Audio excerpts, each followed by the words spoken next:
أعوذ بالله السميع العليم من الشيطان اللعين الرجيم بسم الله الرحمن الرحيم الحمد لله المعروف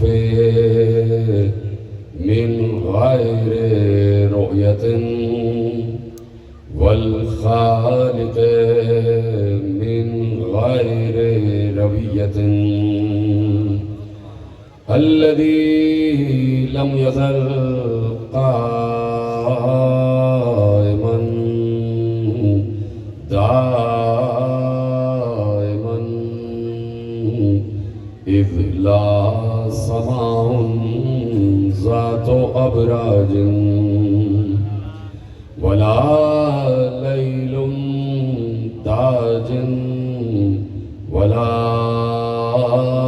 بحر ساج ولا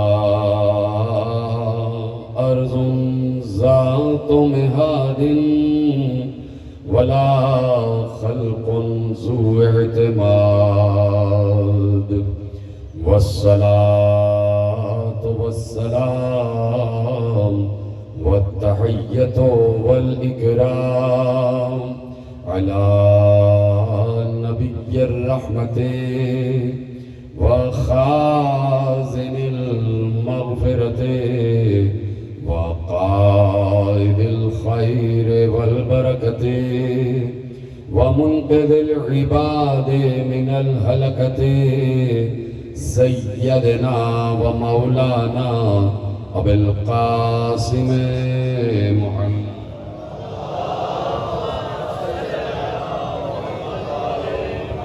وأهل بيته الطيبين الطاهرين المعصومين المظلومين المنتخبين المنتجبين الذين أذهب الله عنهم الرجس وطهرهم تطهيرا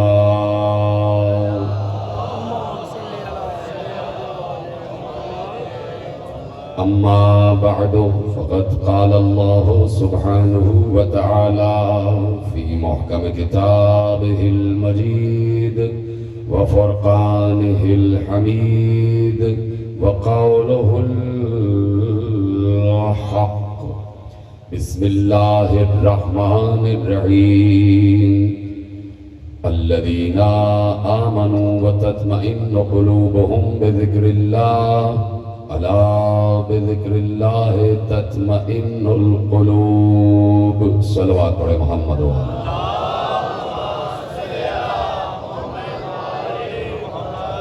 1448 ہجری کے ماہ محرم الحرام کی آج مرکزی امام بارگاہ دھوبی گھاٹ فیصل آباد میں 7ویں مجلس برپا ہے۔ پروردگار عالم کا شکر ہے اور اس کا احسان عظیم ہے کہ اس نے ہمیں وہ شعور اور وہ ذہانت و سیانت و ذکاوت عطا فرمائی ہے کہ ہم نے رہبروں اور پیشواؤں سے بھری ہوئی اس دنیا میں 14 رہبروں کا انتخاب کر لیا ہے اور یہ وہ رہبران ہیں، یہ وہ پیشوایان ہیں، یہ وہ خلفاء اللہ ہیں، یہ وہ آیات اللہ ہیں، یہ وہ ائمہ ہیں، یہ وہ معصومین ہیں کہ جنہیں اللہ نے اپنی زبان بھی قرار دیا ہے، اپنا کان بھی قرار دیا ہے، اپنی آنکھ بھی قرار دیا ہے، اپنا ہاتھ بھی قرار دیا ہے اور اپنا چہرہ بھی قرار دیا ہے۔ یعنی یہ وہ ہستیاں ہیں کہ جن کے ذریعے سے خدا کی معرفت حاصل کی جا سکتی ہے۔ لسان اللہ، عین اللہ، وجہ اللہ، اذن اللہ، جنب اللہ، ید اللہ کا مطلب یہ ہے کہ اگر جاننا چاہتے ہو کہ اللہ اپنے کام کیسے کرتا ہے تو ید اللہ کی معرفت حاصل کرو۔ اگر جاننا چاہتے ہو کہ اللہ انسانوں کے اعمال کیسے دیکھتا ہے تو عین اللہ کی معرفت حاصل کرو۔ اگر جاننا چاہتے ہو کہ اللہ تمہاری دعاؤں کو کیسے سنتا ہے تو اذن اللہ کی معرفت حاصل کرو۔ اگر جاننا چاہتے ہو کہ اللہ کا وہ کون سا راستہ ہے کہ جو اللہ کی طرف جاتا ہے تو وجہ اللہ کی معرفت حاصل، یعنی وجہ اللہ، عین اللہ، ید اللہ کا مطلب یہ نہیں کہ اللہ کا ہاتھ ان معنوں میں کہ جن معنوں میں ہمارے ہاتھ ہیں، مطلب یہی ہے کہ جس طریقے سے اللہ قبض روح کا کام ملک الموت سے لیتا ہے، جیسے اللہ نے اپنی تمام اشیاء پر کسی نہ کسی فرشتے کو موکل کیا ہوا، جیسے اس نے جنت میں بھی 8 موکلین فرشتے رکھے، جیسے اس نے جہنم میں بھی موکلین فرشتے رکھے، جیسے اس نے درخت کے ہر پتے پر ایک فرشتہ معین کیا ہوا، جیسے اس نے بارش کے ہر قطرے پر ایک فرشتہ معین کیا ہوا۔ تو یہ سارے فرشتے جو اللہ کی طرف سے کام کر رہے ہیں تو یہ اللہ نہیں ہو جاتے،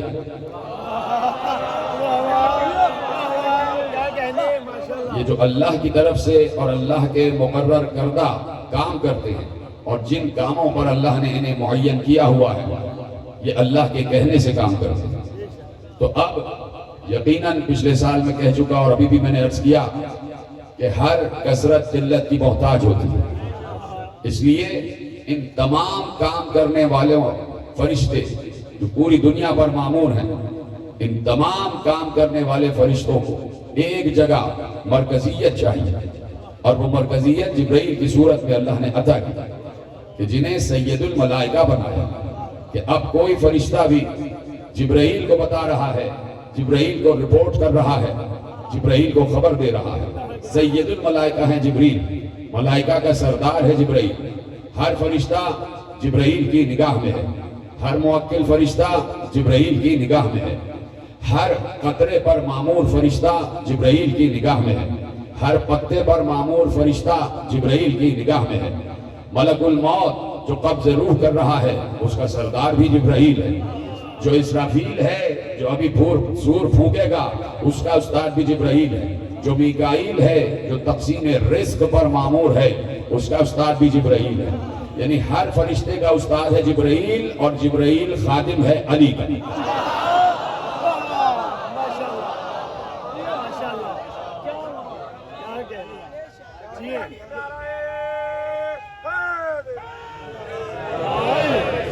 یہ ہے نظام قدرت جو اللہ نے بنایا ہے، اور جو لوگ عرفان الہیات رکھتے ہیں یا عرفان الہیات کے موضوع کے شوقین ہیں وہ اس بات کو بہترین طریقے سے جانتے ہیں کہ اللہ کا بنایا ہوا نظام ہے کہ جو اس طریقے سے چل رہا ہے۔ سب سے بڑی بات جو ہمارے آئمہ نے ہمیں بتائی وہ یہ ہے کہ اللہ، سب سے بڑی بات کہ اللہ کسی کا محتاج نہیں ہے، یہ ہم اچھی طرح جانتے ہیں کہ اللہ کسی کا محتاج نہیں ہے، وہ بے نیاز ہے، وہ صمد ہے، وہ غنی ہے، وہ ہر چیز سے بے نیاز ہے۔ اب جملہ اگر آپ تک پہنچ جائے تو صرف مثال کے طور پر عرض کر رہا ہوں، یہ کوئی میں ڈیسائسیو اسٹیٹمنٹ نہیں دے رہا، یہ کوئی میں عقیدہ بنا یا بتا نہیں رہا، میں کوئی ڈیسائسیو اسٹیٹمنٹ یا عقیدہ بتا یا بنا نہیں رہا، میں ایک پروبیبلٹی پر گفتگو کر رہا ہوں، ایک مفروضے پر بات کر رہا ہوں۔ ہو سکتا ہے اگر یہ نظام انسانوں کے لیے بنایا گیا ہے تو ایسے ہی چل رہا ہے جیسے چلنا چاہیے، کہ فرشتوں کو مامور کیا گیا ہے، یہ نظام بنایا ہے کہ ایک بیج ڈالا جائے گا تب درخت بنے گا، سمندر میں سے آبخارات ویپرائزیشن ہوگی تو بادل بنے گا، بادل ٹکرائیں گے تو بارش ہوگی۔ اللہ کن کا مالک ہے، اسے ان چیزوں کے سبب کی ضرورت نہیں ہے کہ وہ سمندر سے بھاپ اگائے، وہ کن کہہ دے بغیر بادل کے بھی بارش ہو سکتی ہے، لیکن وہ نظام نہیں ہوگا، وہ معجزہ ہوگا۔ سمجھے اس بات کو؟ وہ نظام نہیں ہوگا، وہ معجزہ ہو جائے گا، وہ کن کے پاورز ہو جائیں گے۔ اس لیے اس نے جب انسانوں کے لیے اس پوری کائنات کو بنایا ہے تو نظام کے تحت بنایا ہے۔ اگر وہ اپنے جیسے، میں نے کہا کہ کوئی عقیدہ نہیں، صرف سمجھانے کے لیے اگر وہ کچھ اپنے جیسے خدا بنا رہا ہوتا تو اسے ان اسباب کی ضرورت تھی ہی نہیں۔ پتہ نہیں کوئی سمجھا کہ نہیں سمجھا؟ اگر وہ مزید اپنے جیسے پاورز والے اللہ بنایا ہوتا اس نے کہ سارے اللہوں کے لیے دنیا بنائی ہے، پھر اسے نہ فرشتوں کی ضرورت ہوتی، اس لیے کہ اللہ کا نظام اللہ ہی سمجھ سکتا،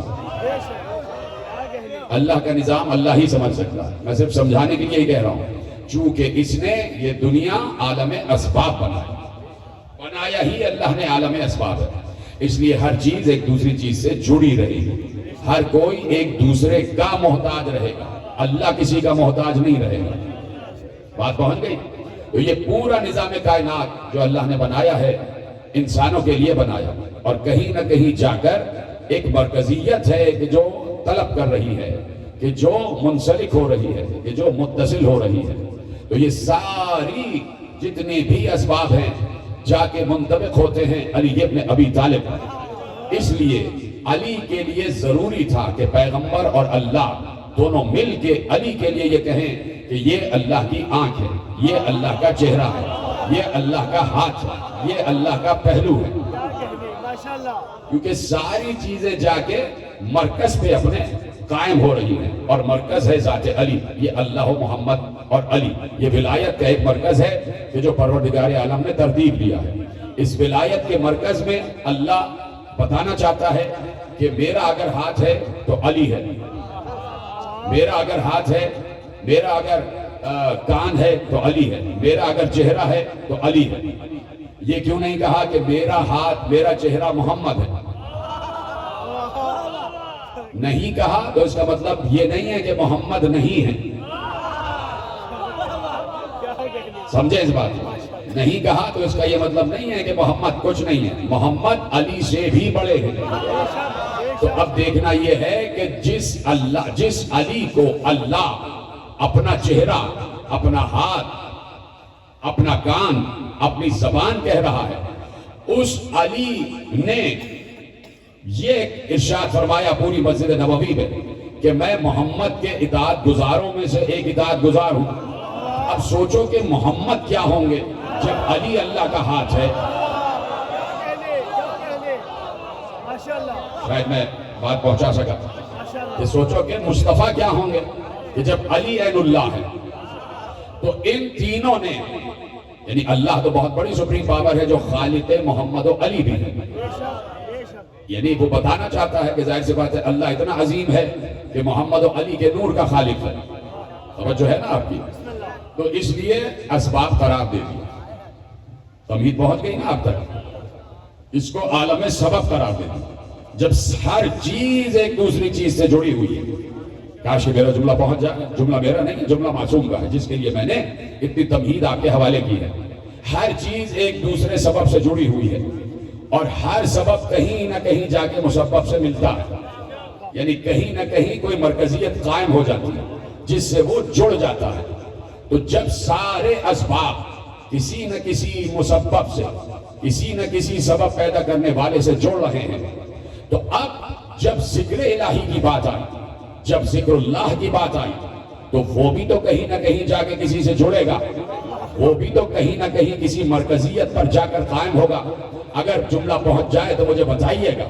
جب مرکزیت کی بات آئی ذکر اللہ کے حوالے سے، تو معصوم نے ارشاد فرمایا کہ اِنَّا ذِكْرَنَا مِن ذِكْرِ اللَّهِ وَإِنَّا ذِكْرَ عَدُوِّنَا مِن ذِكْرِ الشَّيْطَانِ۔ یاد رکھو ہمارا ذکر ہی اللہ کا ذکر ہے، اور ہمارے دشمن کا ذکر شیطان کا ذکر ہے۔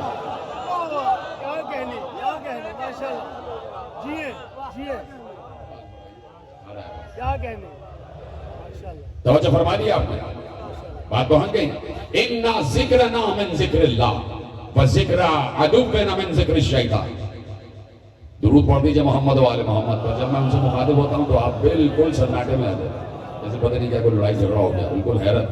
بھئی اب وہ بات ہو رہی ہے وہ الگ ہے، آپ ادھر آ جائیے، آپ سناٹے میں نہ جائے کریں، آپ بیٹھے علی کے ساتھ، اس لیے ویرانی نہیں ہے، پریشان نہ ہوا۔ ان سے کہہ رہا ہوں کہ آواز کھول دیں۔